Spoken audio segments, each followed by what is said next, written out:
Parce que là, c'est sûr que c'est bien. Vous êtes là?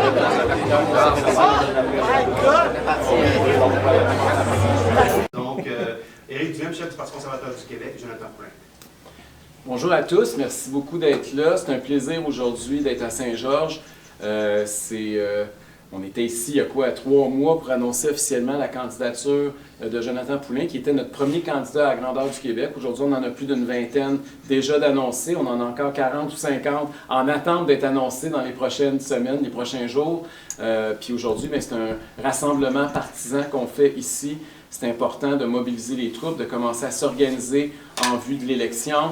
Vous avez vu comme moi les récents sondages. S'il y avait une élection aujourd'hui, selon le site de projection, je vais quand même le dire parce que c'est important, Québec 125, le Parti conservateur du Québec aurait 46 % des votes. Notre plus proche opposant en aurait 19.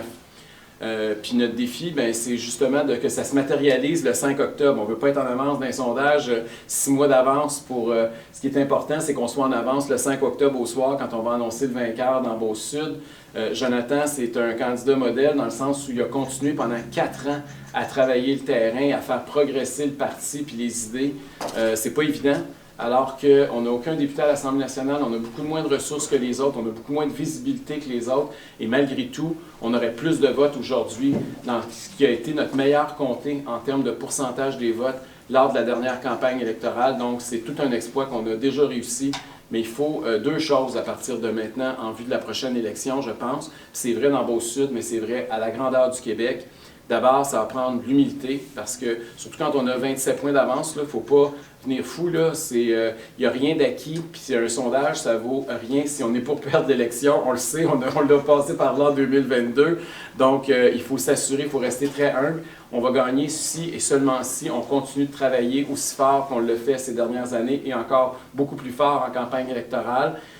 Donc, ça va prendre ça, puis ça va prendre du travail. Donc, l'humilité puis le travail, je pense que c'est les 2 mots à l'ordre du jour aujourd'hui que moi, je veux passer aux troupes conservatrices. C'est de dire, regardez, ça va super bien, vous avez très bien travaillé depuis 4 ans, le parti continue à progresser de façon importante, mais à partir de maintenant, il faut garder les 2 pieds sur terre. Ça prend de l'humilité, beaucoup de travail, puis si on a réussi avec ces 2 qualités-là, je peux vous dire que le 5 octobre au soir, il va y avoir un fort contingent de députés conservateurs élus, et ça ne serait pas surprenant que le premier en un siècle qu'on va annoncer élu au Québec, ce soit Jonathan Poulin le 5 octobre au soir, qui pourrait marquer l'histoire. Saint-Georges-de-Beauce et les environs, le Beauce-Sud a la chance de faire l'histoire dans 5 mois. Sur ça, je vais passer la parole maintenant à Jonathan.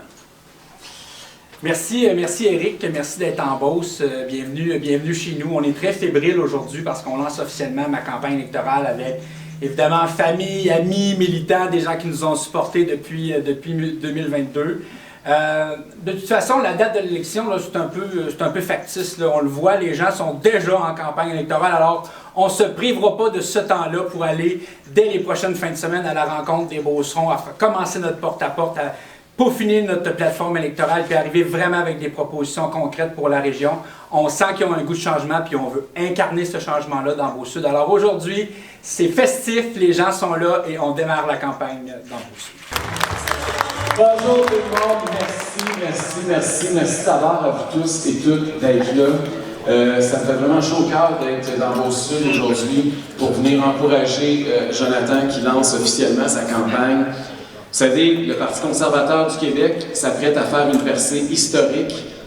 Puis le 5 octobre au soir, je le souhaite du fond du cœur. Ça serait normal parce que c'est la circonscription où le Parti conservateur a le plus de racines, puis où on a un candidat qui s'est démené sans arrêt depuis 4 ans pour entretenir la flamme conservatrice ici. Je souhaite donc que le 5 octobre au soir, le premier comté en un siècle, on va annoncer un député conservateur à l'Assemblée nationale, que ce soit Jonathan Poulin.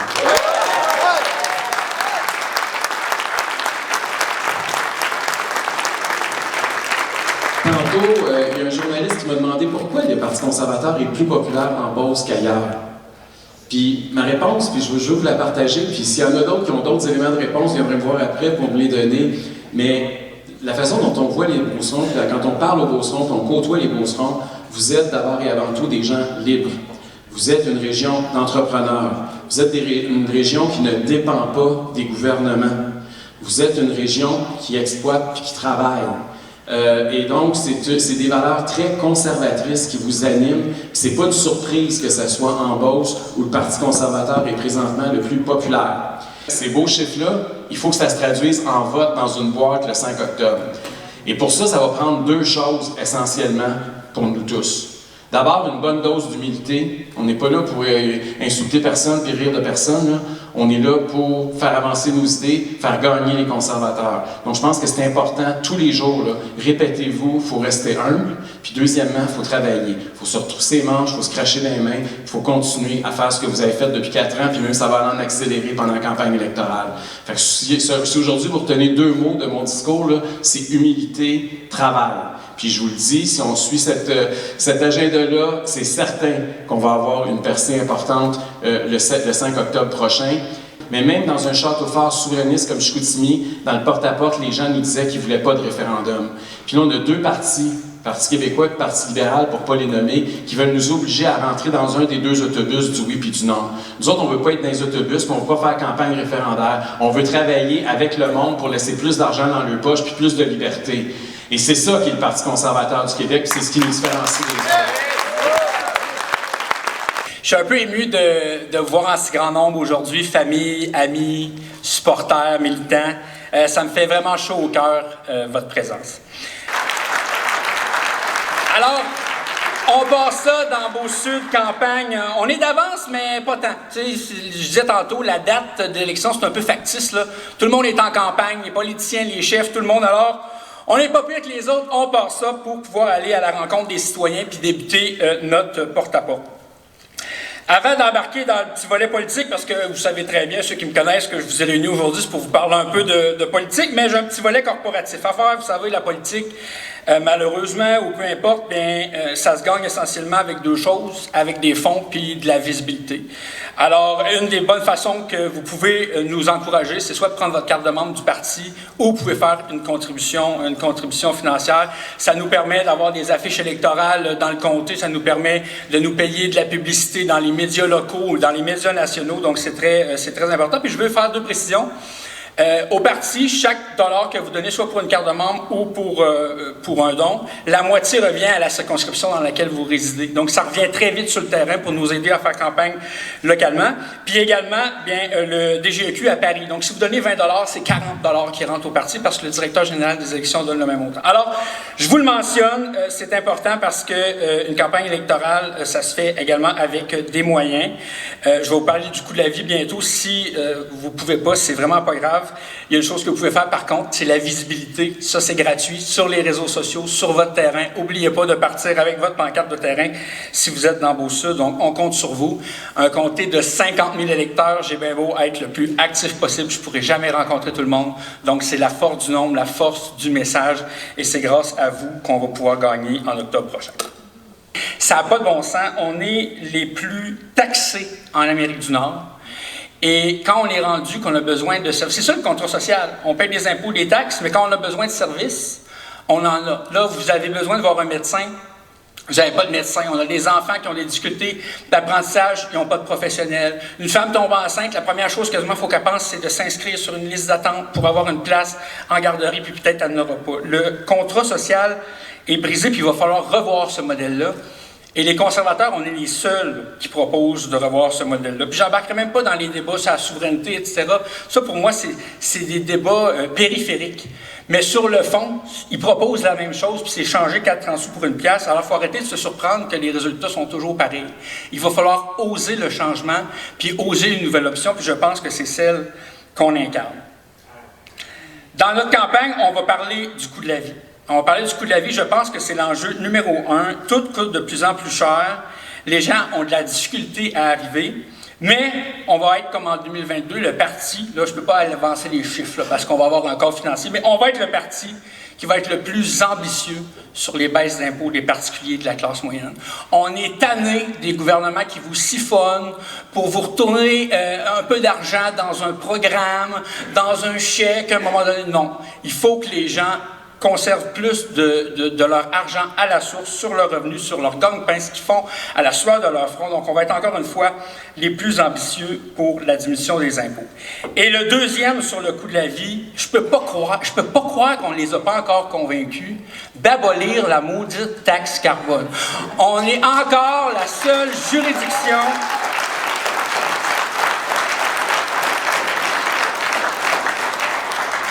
On est encore la seule juridiction en Amérique du Nord, imaginez-vous, qui a cette patente-là, qui est carrément une façon détournée d'aller vous siphonner encore plus d'argent dans vos poches.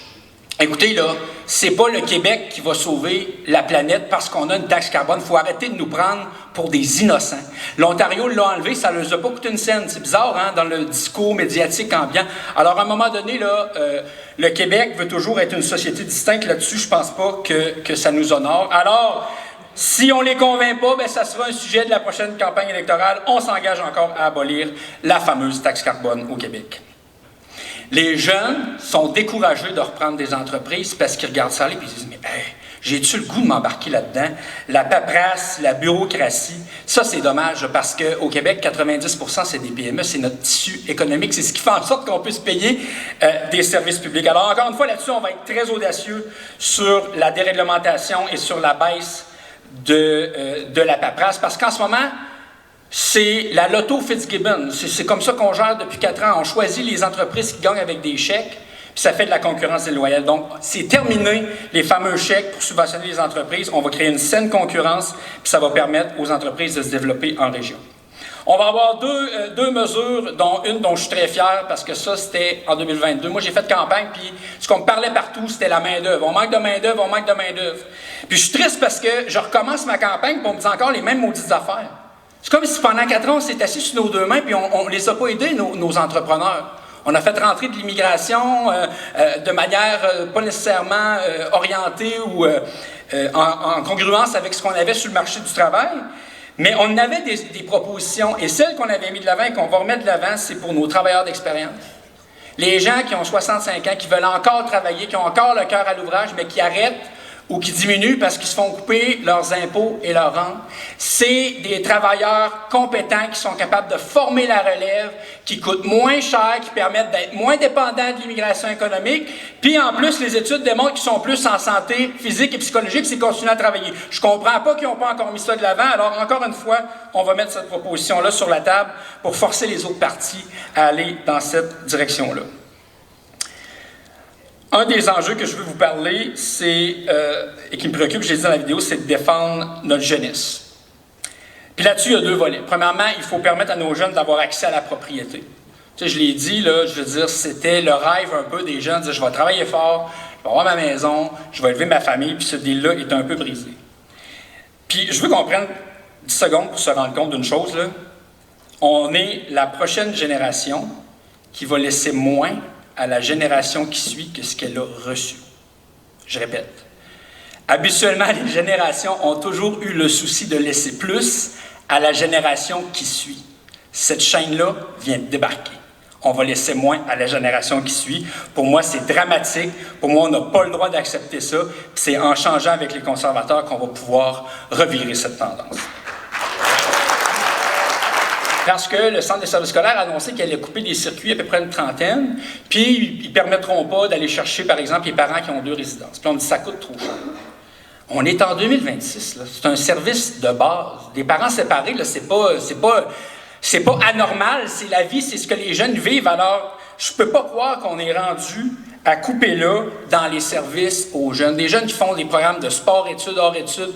À l'Assemblée nationale, ça se tape ses cuisses. Bravo, bravo, l'émotion, la persévérance scolaire. Mais à un moment donné, il faut arrêter de faire des mots, puis il faut avoir des gestes concrets.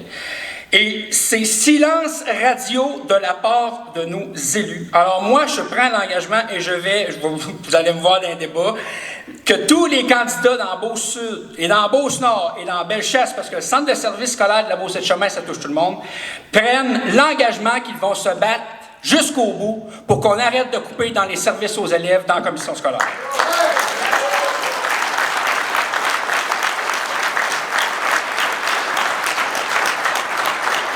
Je veux prendre la peine de souligner que mon adversaire principal, le député de Beau-Sud, a eu une promotion. Donc, je tiens à le féliciter pour sa promotion au Conseil des ministres cette semaine. Il a pris du galon. Il est maintenant rendu ministre des Affaires municipales. D'ailleurs, je remarque que la CAQ a de plus en plus une préoccupation pour la Beauce. Ça a été long, parce que ça a pris 7 ans avant que la région ait un ministre autour de la table, donc quand même. Je ne sais pas si c'est parce qu'il y a des sondages qui semblent démontrer que leur siège est en danger. J'ose avancer cette hypothèse. Mais moi, je me réjouis de cette nomination-là de M. Poulin au Conseil des ministres, parce qu'avec un poste aussi important et une influence aussi grande au Conseil des ministres, je ne peux pas croire qu'il ne trouvera pas 3 millions pour le transport scolaire dans la Beauce.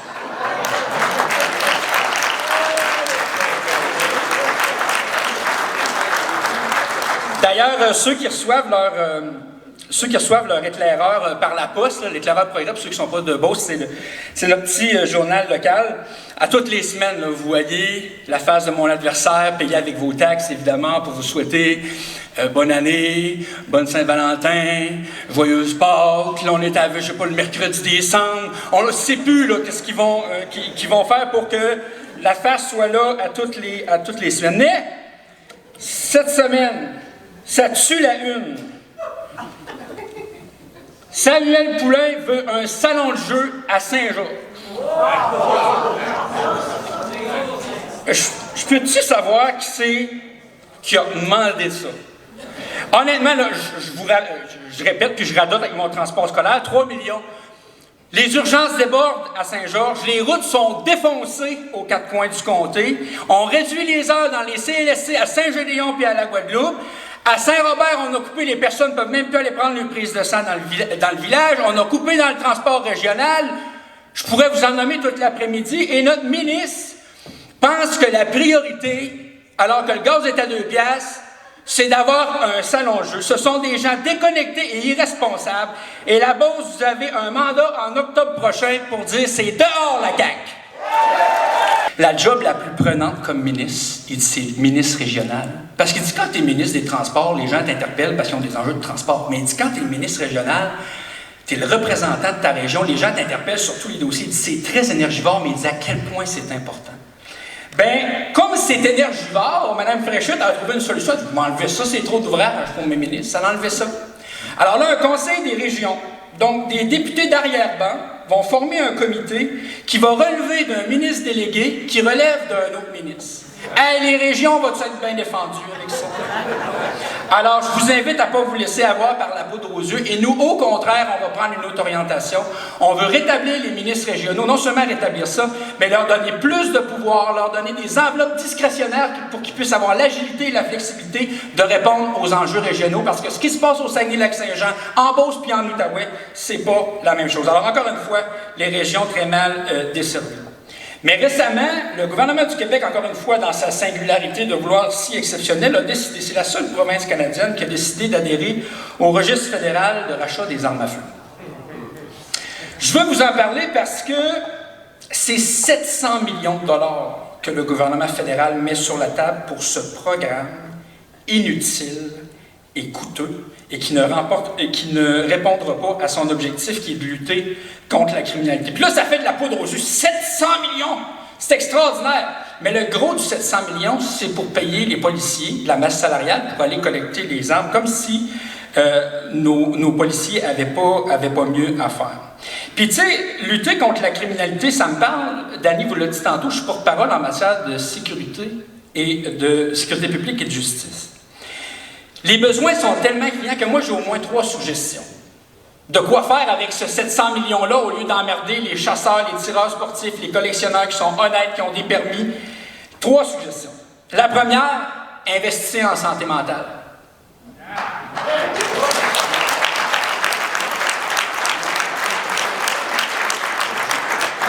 Tout peut être une arme. Je peux prendre mon véhicule tantôt et une arme. Je peux prendre une arme blanche. Quand le problème est entre les 2 oreilles, là, c'est là qu'il faut agir. Et en ce moment, c'est sous-financé au niveau de la santé mentale. Un 700 millions, aidez-nous à travailler sur la santé mentale. Il faut donner les moyens à nos policiers, donner les moyens à nos policiers de lutter efficacement contre la criminalité, faire de la prévention plutôt que jouer au garda avec les armes des chasseurs qui vont racheter dans le programme. Imaginez, la CAQ a même pensé couper des postes de police en région, mais sont débiles. Là, je veux dire, la criminalité, c'est pas juste à Montréal et à Québec, on le sait, regardez à Frampton. Alors, au contraire, c'est une mission essentielle de l'État et il faut continuer d'investir. Et une qui me tient particulièrement à cœur, c'est redonner les moyens au système de justice de remplir son mandat. Puis, parce qu'on parle souvent de la faillite institutionnelle, puis le fait que le gouvernement ou l'État ne remplit plus son mandat, mais le système de justice, c'en est un. Le système de justice, là, ce ne sera pas le privé qui va s'en occuper, il n'y aura pas de concurrence, c'est la base. Puis, je veux vous donner un exemple d'un impact concret, parce que c'est vraiment venu me chercher cette semaine. Il y a une fillette de 2 mois négligée par ses parents qui souffrait de 50 fractures. Le père a témoigné que c'était sûrement arrivé en lui changeant sa couche. Il a plaidé coupable et a obtenu 18 mois de prison à la maison. Certains pourraient me dire, Jonathan, là, attention, c'est fédéral. Vous auriez partiellement raison.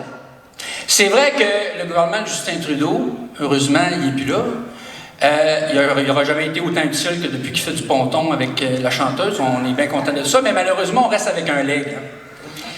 Et il y a un des legs, c'est ces lois épouvantables qui ont permis ce qu'on appelle communément les peines Netflix. Alors, on pourrait blâmer le fédéral là-dessus. Ben là, le fédéral a permis ça, et je suis d'accord. Mais ce qu'il faut savoir dans cette histoire-là, c'est que, on pourrait se dire ça, si le procureur de la Couronne s'était battu pour que le crotté, ben c'est un crotté, là, qui s'en aille en prison, dans un pénitencier. Mais c'est pas ce qui est arrivé.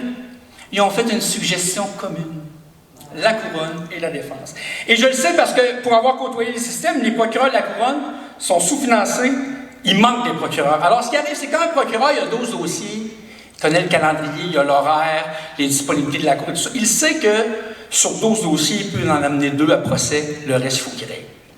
Il faut qu'il règle hors cours. Alors, ça permet de donner des aberrations comme ça. Moi, c'est une faillite de ce système-là. Un système qui permet à un charognard qui a tellement battu sa fille, qui en a cassé le fémur, de passer une peine de prison à la maison, ça me dégoûte. Et ça commence avec le temps qu'il y a des politiciens qui se lèvent debout pour réinvestir dans les missions de l'État au lieu d'investir dans des usines à patrie, des salons de jeu et des niaiseries. Il faut se recentrer sur nos missions fondamentales de l'État, puis c'est ce qu'on propose avec les conservateurs.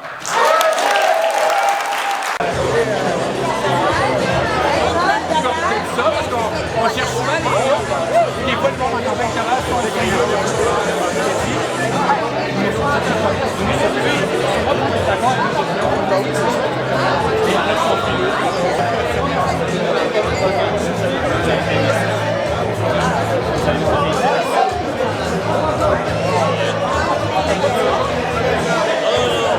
Ah, super, sérieusement, moi, ça fait drôle de revenir au Georgeville parce que moi, j'avais fait la deuxième moitié de la campagne de 2022 avec l'équipe de Jonathan Poulain dans Beauce-Sud. Je suis pas beauceron moi-même. Je me dis souvent que je suis un genre de beauceron d'adoption un peu. Je suis un gars de Montmagny qui habite aujourd'hui à Québec, mais je reste quand même un gars de Chaudière-Appalaches qui a quand même des valeurs très similaires avec les gens de la Beauce. J'ai vraiment beaucoup appris à connaître la région et à connaître Jonathan, qui est un gars extraordinaire. Là. Sérieusement, je suis très content. Je m'en attendais pas moins. De son lancement, son équipe est du tonnerre. Il y a une des meilleures équipes de campagne, si c'est pas la meilleure des 125 comtés au Québec pour le Parti conservateur du Québec, donc je suis aucunement surpris. Joe, je les continue à le suivre, on continue de se parler ici et là, mais clairement, il n'a jamais arrêté de faire sa campagne. Même après la partie du lendemain de l'élection, pour lui, la campagne n'a jamais arrêté. Il a toujours été présent sur le terrain, être présent dans les activités. Parler aux gens du coin, à savoir les enjeux sur le terrain, continuer à parler aux élus. Fait qu'il n'était pas député, mais il était un peu comme un genre de ce qu'on appelle à Ottawa les shadow ministers. Il était le ministre fantôme, le député fantôme de Beauce-Sud sans le vouloir. Puis je pense que les gens appréciaient beaucoup. Puis on l'a vu au niveau des résultats en 2022. Clairement, la population active avait voté pour lui. Puis c'est vraiment, pas se le dire, les gens des RPA, les baby boomers, sont des gens beaucoup plus âgés qui avaient voté pour en grande partie de manière quasiment soviétique pour la CAQ, quasiment du 20 contre 1. Mais là, je pense que la donne a changé beaucoup. Les années passent, la vie suit son cours, et également nos idées font du chemin. Et Jonathan, on voit qu'il récolte tranquillement les fruits de tous ces efforts-là. Puis la game n'est pas jouée. Faut jamais caler le match quand il reste encore 5 mois puis tout peut arriver. C'est le fun, le côté pas le fun de la politique. Mais sérieusement, je suis très content puis je souhaite le meilleur. Puis sérieusement, on a besoin d'un gars comme lui à l'Assemblée nationale pour représenter nos idées. Je peux connaître votre nom, s'il vous plaît? Mon nom est Marie-Josée Elie. Je suis porte-parole en matière de culture et d'identité pour le Parti conservateur du Québec et candidate dans la circonscription de Montmorency. Qu'est-ce que vous pensez de la présentation de Jonathan de cet après-midi? Écoutez, moi, je pense que le message de Jonathan, c'est le message que les Québécois veulent entendre, particulièrement au niveau du modèle québécois, des services et de l'entrepreneuriat. Et évidemment, ici en Beauce, c'est la place pour parler d'entrepreneuriat. C'est une région dont le Québec devrait être fier parce que, comme il l'a dit, c'est une région qui est très autonome, qui est productrice de richesses. Et ce qu'il faut faire en tant que gouvernement, c'est favoriser l'entrepreneuriat parce qu'à la base, c'est ça le rêve, un peu, on dit le rêve américain, mais par correspondance, le rêve canadien aussi. Puis on sait que la richesse est créée par la petite et moyenne entreprise et c'est ce qu'on voit ici dans la Beauce. Et je pense que Jonathan est à l'endroit parfait pour faire la promotion de nos idées conservatrices. Il a parlé aussi de la famille, qui est fondamentale pour nous, les conservateurs. C'est l'entité de base de notre nation. Donc, il faut travailler pour plus d'unité, plus de liberté, l'accès à la propriété pour nos jeunes. Vous l'avez vu, c'est un gars qui va faire un excellent représentant à l'Assemblée nationale. Il est éloquent, il est connecté, il est passionné et je le supporte à 100%. Et j'espère qu'il sera élu pour tous les Beaucerons et pour représenter aussi tous les conservateurs du Québec. Bonjour, je m'appelle Claudia. En fait, je ne souhaiterais pas bonne chance à Jonathan, je vais lui souhaiter bon succès parce que la chance, ça serait de minimiser tout l'effort qu'il met là-dedans depuis des années. Étant sa sœur, je suis assez bien placée pour savoir comment il prend ça à cœur. Puis je veux dire, éventuellement, si les Beaucerons lui confient cette mission-là, je ne serais pas gênée de lui remettre n'importe quoi à défendre entre ses mains. Donc, on sait quoi faire au mois d'octobre.